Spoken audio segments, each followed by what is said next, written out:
بسم اللہ الرحمن الرحیم الحمدللہ رب العالمین والصلاة والسلام علی سید الانبیاء والمرسلین وعلی آلہ الطیبین الطاہرین اما بعد فقد قال اللہ سبحانہ وتعالی فی کتابہ المجید بسم اللہ الرحمن الرحیم والقاظمین الغیظ والعافین عن الناس واللہ یحب المحسنین صدق اللہ العلی العظیم۔ اور وہ غصے کو پی جاتے ہیں، لوگوں کو معاف کر دیتے ہیں، اور اللہ تعالیٰ احسان کرنے والوں کو پسند کرتے ہیں۔ امام کے کچھ خاص اصحاب میں سے ایک صحابی علی ابن یقطین تھے جو بہت مشہور بھی تھے، اور ہارون جو امام موسیٰ کاظم علیہ السلام کا قاتل تھا اسی کی حکومت میں وزیر تھے۔ یقیناً امام کی اجازت اور اذن سے تھے، ورنہ ظالم حکمرانوں کی حکومت میں حصہ لینا، کوئی عہدہ لینا، اس کی سختی سے ممانعت کی گئی، اور اس پہ قرآن میں کچھ آیتیں بھی ہیں، اہل بیت کے فرامین بھی ہیں۔ اللہ ایک صورت میں احمد نے اجازت دی ہے کہ مومنین کے حوائج کو پورا کیا جائے، مومنین کی مسائل اور مشکلات کو حل کیا جائے، یہی آپ کی اس ملازمت کا کفارہ ہے، ورنہ امام جائز قرار نہیں دیتے۔ تو قرآن میں آیتیں ہیں، بعض سنی شیعہ مفسرین نے لکھا لا ترکنوا للذین ظلموا منکم فتمسکم النار، آپ میں سے جنہوں نے ظلم کیا ان سے میلان قلبی بھی نہ رکھو، بس جہنم کے مستحق ہو جاؤ، جہنم میں چلے جاؤ۔ لہٰذا اس آیت کے ضمن میں بھی یہی کہا گیا کہ ظالم نظام، ظالم حکمران، ان سے تعاون کرنا تو دور کی بات، ان سے دل میں بھی نرم گوشہ نہیں ہونا چاہیے۔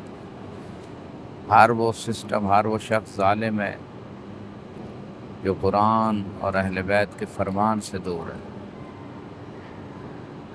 اصل حاکم غدیر پہ 12 اماموں کو بنایا گیا، جو بھی ان حکمرانوں کو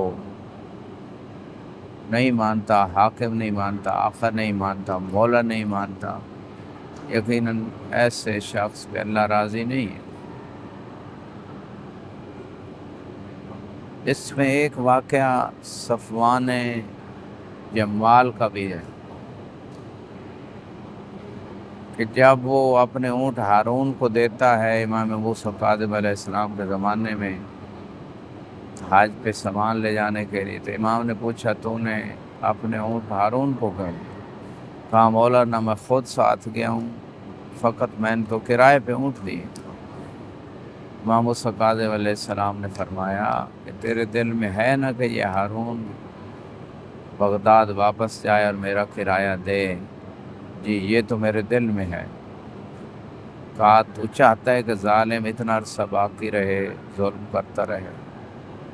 کہا اگر اسی حالت میں تیری موت ہو گئی تو بھی اسی ہارون کے ساتھ جہنم جائے گا۔ تو ظالموں کے ظلم پہ راضی رہنا، ان کی بقا چاہنا، یہ انسان کو جہنم لے جاتا ہے۔ اللہ کہ حالت تقیہ، اللہ حالت اضطرار، وہ ایک الگ صورت ہے۔ تو اس حوالے سے علی ابن یقطین ملازم تھے، یعنی وزیر تھے، لیکن امام کی اجازت سے، اس شرط پہ کہ مومنین کی حاجت روائی کی جائے۔ اور علی ابن یقطین پہ خصوصی لطف بھی تھا امام علیہ السلام کا۔ بہت دفعہ شکایت ہارون کو لگ چکی تھی کہ یہ رافضی ہے، یہ تو موسیٰ کاظم کو امام مانتا ہے۔ تو امام نے خط میں علی ابن یقطین کو وہ طریقہ وضو لکھ کے بھیجا تھا جو اہل خلاف کا، اہل سنت کا طریقہ تھا۔ کہا جب تک میرا دوسرا حکم نہیں آتا اسی وضو پہ چلنا ہے۔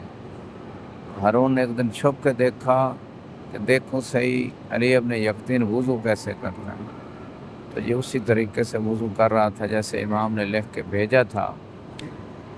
تو ہارون پھر سامنے آتا کہتا ہے تیرے بارے میں آئندہ کسی کی شکایت کو قبول نہیں کروں۔ تو امام علیہ السلام کی نظر کرم تھی، اگر ظالم حاکم کی سسٹم میں امام نے بھیجا بھی تھا تو کچھ شرطوں سے بھیجا تھا، پھر خصوصی نظر کرم بھی رکھے۔ ایک دفعہ ہارون نے کچھ تحفے علی ابن یقطین کو دیے، وہ تحفے اس نے امام موسیٰ کاظم علیہ السلام کو بھیجے۔ امام نے ایک جبہ، ایک خاص پوشاک واپس بھیجی، کہا اسے سنبھال کر رکھ، تیرے کام آئے۔ ایک دن اپنے نوکر کو ڈانٹا علی ابن یقطین نے، اس نے جا کے ہارون کے پاس شکایت لگا دی کہ تو نے جو تحفے بھیجے تھے اس نے امام موسیٰ کاظم کو بھیج دیے۔ ہارون غضبناک ہوا اور علی ابن یقطین کو دربار میں بلایا، اور اتنے میں اس سے میں کہا کہ وہ جو فلاں پوشاک میں نے تجھے دی تھی وہ کدھر ہے؟ کہا موجود ہے۔ کہا بھی لاؤ۔ تو اس نے حکم دیا علی ابن یقطین نے کہ میرے گھر سے فلاں صندوق سے لے آئی جائے۔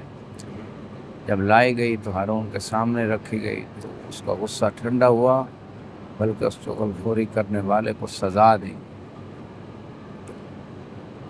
تو یہ وہ ساری چیزیں ہیں کہ امام موسیٰ کاظم علیہ السلام اور باقی ائمہ بھی سب اپنے چاہنے والوں پہ نظر کرم رکھتے ہیں، خصوصاً جو ان کے صحیح معنوں میں پیروکار ہیں۔